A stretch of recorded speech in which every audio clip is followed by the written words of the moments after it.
ہے اس زندگی کے دو پہلو ہیں اور دونوں پہلو میں اس کو اصلاح کی ضرورت ہے. جیسے ایک مادی زندگی ہے اور ایک اس کی روحانی زندگی ہے.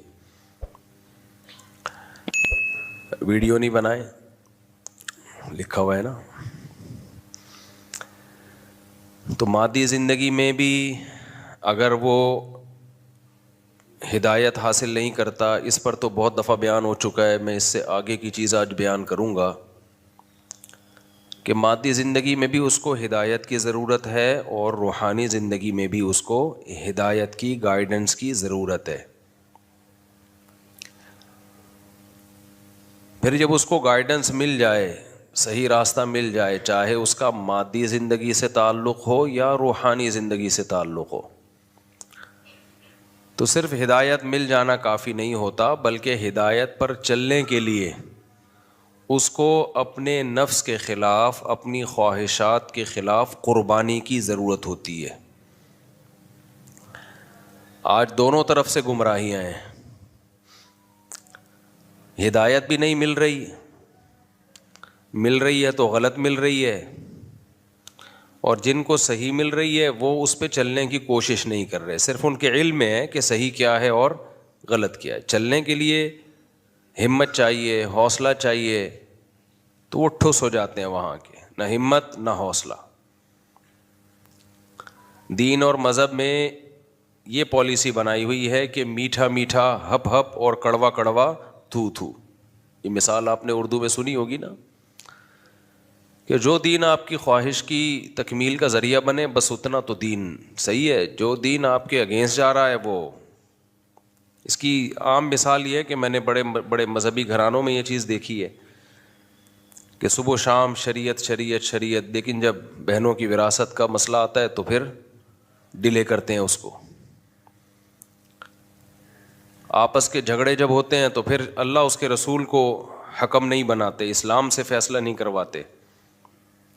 صبح و شام مولانا لوگوں سے جن چڑیل بھوت بھگواتے ہیں، جنازے بھی انہی سے پڑھواتے ہیں، پھونکے بھی انہی سے لگواتے ہیں، لیکن اپنے فیصلوں میں یہ نہیں کہتے کہ جی مولوی صاحب جو فیصلہ کریں گے وہ ہم مانیں گے.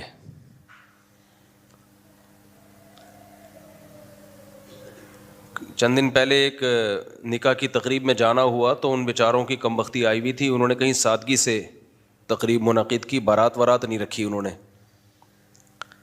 نے کہا ولیمہ ہوگا جی دھوم دھام سے، بارات نہیں ہوگی. تو ایک طوفان کھڑا ہو گیا، ایک طوفان بدتمیزی رشتہ داروں کی طرف سے کہ یہ میت، یہ شادی ہے یا جنازہ ہے. تو اسپیشلی مجھے بلایا انہوں نے کہ کچھ بات کر لیں ان کے سامنے. میں نے بات کی، میں نے کہا بھائی ولیمے سے پتہ چل جائے گا کہ یہ شادی ہے، جنازہ نہیں ہے، بارات سے نہیں پتہ چلتا. بارات تو غیر شرعی چیز ہے.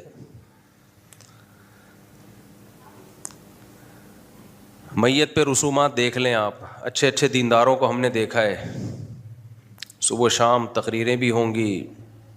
اپنے بارے میں ڈر لگتا ہے کہ ایسا نہ ہو کہ ہم بھی عملی زندگی میں ناکام نکلیں، ہم بھی بڑی بڑی باتیں کر رہے ہیں. ممبر پہ بات کرنا آسان ہے، جب عمل پہ آتا ہے تو پتہ چلتا ہے بھائی. تو میں عرض کر رہا تھا کہ ہم اپنی خواہشات پہ چلتے ہیں، جہاں شریعت ہماری خواہشات کے اگینسٹ جا رہی ہے تو پھر ہم رسومات اور اپنی خواہشات پہ چلنا شروع ہو جاتے ہیں. تو شادی بیاہوں میں بھی دو موقع ایسے ہیں جس سے انسان کے دین کا پتہ چلتا ہے. دو موقع، ایک خوشی میں ایک غم میں. تو خوشی کا سب سے بہترین موقع شادی سمجھا جاتا ہے، اور غم کا سب سے برا موقع میت سمجھی جاتی ہے. دونوں میں انسان کا پتہ چل جاتا ہے کہ کتنے پانی میں، اور دونوں میں یہ بھی پتہ چل جاتا ہے کہ یہ جورو کا غلام ہے یا گھر میں اس کی حکومت ہے. معذرت کے ساتھ خواتین غصہ ہونا شروع ہو جائیں گی. اچھے اچھے لوگ میں نے دیکھا ہے بیگم کے ہاتھوں یہاں پر مجبور. بیگم کہہ رہی ہوتی ہے بارات نہیں کی تو یہ ہو جائے گا، بیگم کہہ رہی ہوتی ہے ہم نے تو یہ بھی کرنا ہے، یوں بھی کرنا ہے، فلانا بھی کرنا ہے. میرے بچے نے قرآن حفظ کیا تو گھر والوں نے کہا کہ ہم نے ہال میں جو ہے تقریب کرنی ہے. میں نے کہا نہیں، بچے نے قرآن حفظ کیا، ہم نے اس کی حوصلہ افزائی کرنی، لیکن گھر کے اندر ہی. جتنے مہمان آ گئے نہیں تو پتلی گلی سے نکلو. حالانکہ ہال میں بھی جائز ہے. تو گھر والوں نے کہا نہیں ہال میں. میں نے کہا ایک بچے کا ہال میں کیا تو میرے آگے 15 ماشاء اللہ اور ہیں، تو میں تو ہال ہی میں کرتا رہوں گا، پھر میں تو بڑھ گیا. کسی بچے کے حفظ پہ پھر مجھے خوشی ہوگی؟ بولو کیا خیال ہے بھائی؟ تو بڑے آپس میں مذاکرات ہوئے, نہیں جی, میں نے کہا نہیں, دیٹس آل, یہ نہیں ہو سکتا. اب گھر والوں کے پاس تو دلائل بہت ہوتے ہیں نا, اس میں کیا ناجائز کیا ہے بھائی. ایک دیکھو, جب آپ سربراہ ہو نا گھر کے, تو اب اگر آپ دلائل میں الجھنا شروع کر دیا نا آپ نے, تو پھر سربراہ نہیں ہو آپ. مثال کے طور پر آپ کو پولیس والے نے روکا, لائسنس دکھاؤ, آپ نے کہا لائسنس تو نہیں ہے, اس نے کہا چالان کاٹو, آپ نے کہا کیوں؟ پولیس والا اب آپ کو سمجھا رہے, دیکھیے ایکچولی ہوتا ہی ہے کہ گورنمنٹ نے ایک سسٹم بنایا ہوا ہے, وہ سسٹم یہ کہتا ہے کہ جس کو گاڑی چلانا آتی ہے نا اس کو گورنمنٹ پرمیشن دے گی. آپ نے کہا وہ تو رشوتیں لے کے بھی لوگ لائسنس نہیں بنا رہے. پولیس والے کہا ہاں رشوتیں لے کے تو بنا رہے ہیں, لیکن دیکھو بغیر رشوت کے بھی تو بناتے ہیں نا. تو اس طرح آپ کا اگر مذاکرات شروع ہو گئے تو پولیس والا وردی اتار کے آپ کو پہنا دے گا. ڈنڈے کا مطلب, سربراہ کا مطلب کیا ہوتا ہے؟ ایک دفعہ دلیل سے بات سمجھائے گا, سمجھ میں آ گئی ٹھیک ہے, نہیں آئی تو بھی ٹھیک ہے, ماننا پڑے گا. میں یہ نہیں کہہ رہا آپ گھر میں چنگیز خان بن کے رہیں, ہر وقت آرڈر چلاتے رہیں اور گھر والوں کو جینے کا حق ہی نہ دیں. یہ تو غلط ہے, یہ تو نبی صلی اللہ علیہ وسلم کی صحیح حدیث کے خلاف ہے. آپ نے فرمایا یغلبن الکریم, عزت دار آدمی پر عورت غالب آتی ہے, ولا یغلب علیہن الا اللئیم, اور جس کا 100% گھر پہ کنٹرول ہے نا, اس کا مطلب حدیث سے پتہ چلتا ہے وہ لئیم ہے. اس کا اردو میں صحیح ترجمہ ہوا کمینہ آدمی ہے. وہ کمزور کو جو ہے نا ایسے دبا دیا اس نے. جو لوگ کہتے ہیں نا ہمارے گھر میں 100% ہماری مرضی, ایک پتا بھی میری مرضی کے بغیر گھر میں نہیں ہلتا, اور ایسا میں نے کنٹرول کر کے رکھا ہوا ہے بیوی بچوں کو, تو اس سے صاف پتہ چلتا ہے بھائی فرعون جب ہلاک ہوا تھا نا اس کی نسل میں 2-4 بچے رہ گئے تھے. تو یہ وہی ہے, یا تو چنگیز خان کی اولاد میں ہے یا ہلاکو خان کی اولاد میں. کیونکہ ایسا نہیں ہو سکتا کہ 100% گھر میں آپ کی چلے, کچھ آپ کی چلتی ہے, کچھ گھر والوں کی چلتی ہے, کچھ میں آدمی برداشت کرتا ہے. اور نبی صلی اللہ علیہ وسلم کی صحیح حدیث ہے بھائی کہ اگر پورا اپنا تسلط قائم کرو گے تو صحیح حدیث کا مفہوم یہ ہے کہ گھر میں طلاق کے علاوہ کچھ بھی حاصل نہیں ہوگا. تھوڑا سا کچھ اپنی چلا دی, کچھ گھر والوں کی چلا دی, ایسے مل جل کے ہنسی خوشی زندگی گزرتی ہے. لیکن ایک لمٹ ہے بھائی, آپ وہ خرچے بیگم کے کہنے پہ کرنا شروع کر دو کہ کل آپ کو لوگوں سے بھیک مانگنی پڑے, وہ آپ افورڈ نہ کر سکو, تو بڑے مسائل کھڑے ہو جاتے ہیں اس سے. آپ نے اپنی لمٹ بھائی یہ نہیں. دوسرا, آپ جب مقتدا اور رہبر ہو, آپ وہ کام کرو گے جو غلط ہے, لوگ کہیں گے لو بھائی جب اپنا نمبر آیا تو سب ٹھیک ہو گیا, اور جب دوسروں کی باری آتی ہے تو ممبر پہ بیٹھ کے تقریریں چلتی ہیں. تو چونکہ اس کام کی نسبت تو میری طرف ہوتی نا, میری طرف نسبت ہوتی. جائز ہے ہال میں بھی بچے کی تقریب کی جا سکتی ہے, لیکن میں نے بتایا نا کہ ایک ہوتا تو میں کر لیتا. اب اس پہ لوگ کہیں گے اسی لیے ہم کہتے ہیں زیادہ نہیں ہونے چاہیے.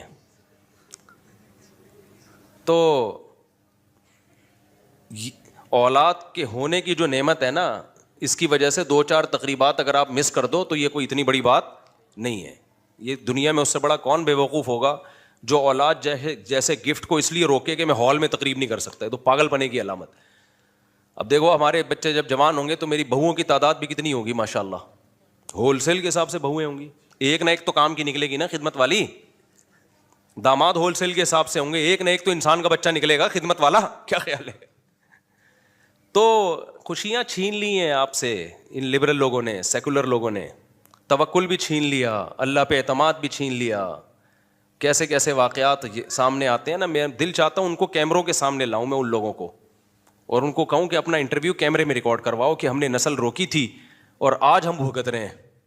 میرا دل چاہتا ہے جاپانیوں کو سامنے لے کر آؤں, ان کے بڈھوں کو جن کو ترقی کا جھانسا دے کے نسل رکوائی گئی اور وہ آج رو رہے ہیں کاش ہماری نسلیں بڑھتی اور ہم اتنی ترقی کر کے بھی ڈپریشن میں نہ جاتے. تو ہم اللہ کا شکر ہے, اللہ رسول نے ہمیں صحیح گائیڈ کیا ہے بالکل, ہمیں اب کسی اور گائیڈنس کی بالکل بھی ضرورت نہیں ہے.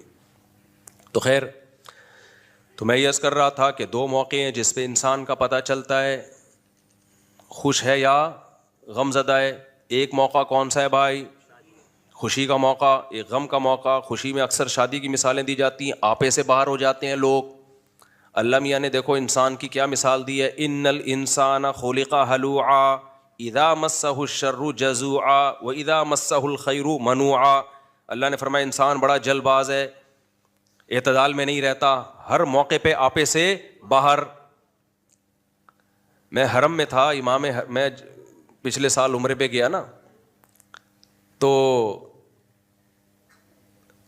شیخ معیقلی کی تلاوت بڑی خوبصورت تلاوت کرتے ہیں وہ امام حرم میں, بڑا پیارا قرآن پڑھتے ہیں. تو اللہ کی قدرت کہ میں جب پہنچا نا تو عشاء کی نماز کا وقت تھا, میں حرام میں تھا تو ڈائریکٹ نماز کھڑی تھی, طواف کا بھی موقع نہیں ملا. اب حرم کا منظر ہو اور ابھی ابھی آپ پہنچے ہو, تو امام حرم عشاء میں یہی آیت تلاوت کر رہے تھے, اور کمال کی بات ہے اس جگہ کھڑے ہو کر تلاوت کر رہے ہیں جہاں یہ نازل ہوئی آیت, مکی آیت ہے اور وہیں نازل ہوئی ہے مکہ میں. وہ تلاوت کر رہے تھے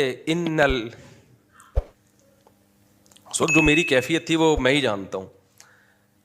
ان الانسان خلق ہلوعا, کیسا پیارا کلام ہے. اللہ کہتے ہیں ہم نے انسان کو جو بنایا ہے نا یہ بڑا جلد باز ہے, یہ کہیں بھی اعتدال پہ قائم نہیں رہتا. اذا مسہ الشر جزوعا, جب اسے مصیبت پہنچتی ہے بے صبری میں چیخ و پکار شروع کر دیتا ہے, ہائے ہائے, جیسے کوئی خدا ہے ہی نہیں جو اس سے مصیبت کو دور کر سکتا ہے. جیسے یہ مصیبت آزمائش نہیں ہے بلکہ عذاب بن کے آئی ہے. جیسے پہلی دفعہ اسی کو مصیبت ملی ہے, اس سے پہلے تو آج تک کسی پر کوئی مصیبت آئی نہیں. یہ پڑھی لکھی قوموں میں ہمیں دیکھنے کو مل رہا ہے, فوراً ڈپریشن میں جاتے ہیں.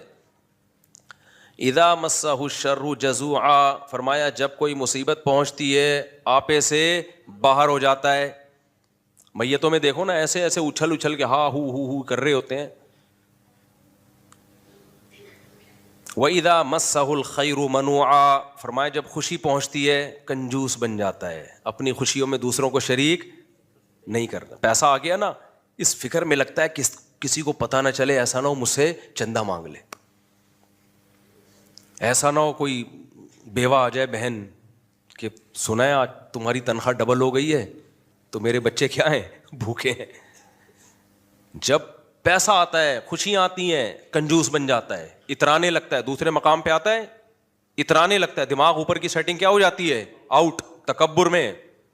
اپنی قابلیت, میں ہوں, میری قابلیت. انٹرویو بھی دے رہا ہوتا ہے نا, ایکچولی